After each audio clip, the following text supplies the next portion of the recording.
I am Chiamaka, and in this lesson, we'll be turning out the heat.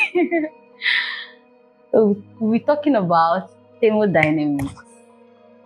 That is the physics of heat, temperature, and energy transfer. Don't worry, it's not scary as it sounds. You are already living it in everyday life. Have you ever poured a cold drink on a hot day and noticed tiny drops forming on the glass? That's not magic, that's physics. It's called condensation.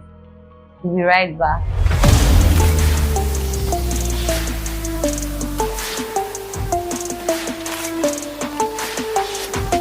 By the end of this lesson, you will be able to, number one, understand what heat really is in physics terms. Number two, describe how heat moves from one object to another. Number three, explain why we feel hot or cold depending on energy transfer. Let's think about this. When you say you feel hot, is it because you have more heat, or is heat moving into your body? Heat and cold are part of everyday life. That is from you steaming your hot jollof rice to chilled bottle of soda after a long day. And of course, physics is right there explaining what is happening. When that cold drink sits in a warm room, the air around it is full of water vapor, tiny invisible droplets of water in the air. When the vapor touches the cold glass, it cools down and becomes liquid water. But here is the interesting part. As the vapor cools, it passes thermal energy to the drink. So your drinks warm up while the air cools down a little. This idea of heat transfer, which is how heat moves, is what we call thermodynamics. Thermodynamics helps you understand 1. How much heat your body loses on a cold day. 2. How ice melts in a drink. 3. Why your generator gets hot after a long use. 4. Even the temperature of the surface of the sun. Thermodynamics is one of the most useful parts of physics because it explains how energy changes from one form to another. Now here is something cool. Physics doesn't stop on Earth. Think about space. Why is space cold? You might think it's because space itself has low temperature, but actually space is mostly empty. There is nothing there to hold heat.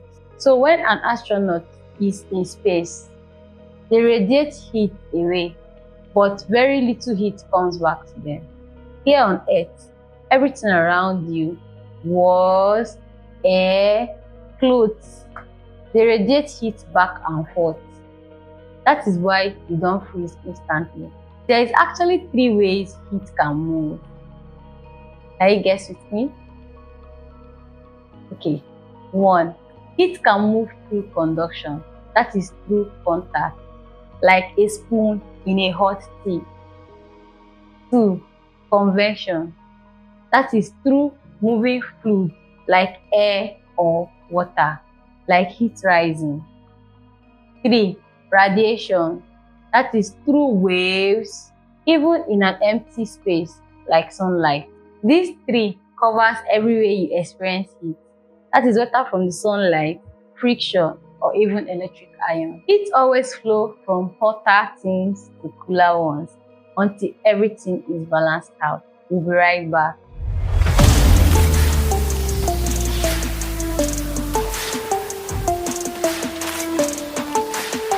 Let's take a short moment to check your understanding so far. Question number 1. What happens when warm air touches a cold surface?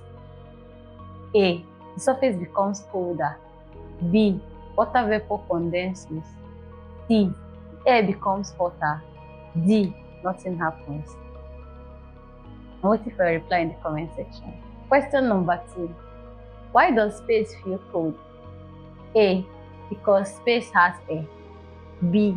because there is no matter to reflect it back. C, because of sunlight. D, because of wind. I'll be waiting for your answer in the comment section. Here's something fun to try. Take a cold drink and place it on the table in a warm room. Watch it for 5 minutes.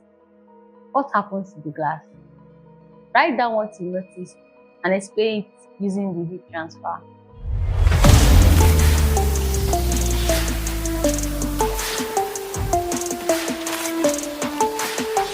So, heat is just energy moving from one place to another.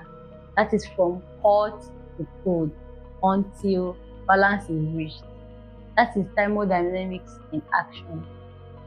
In our next class, we will step into something just as powerful. We're talking about electricity and magnetism.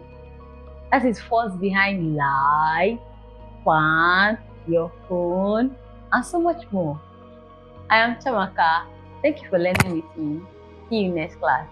Ciao.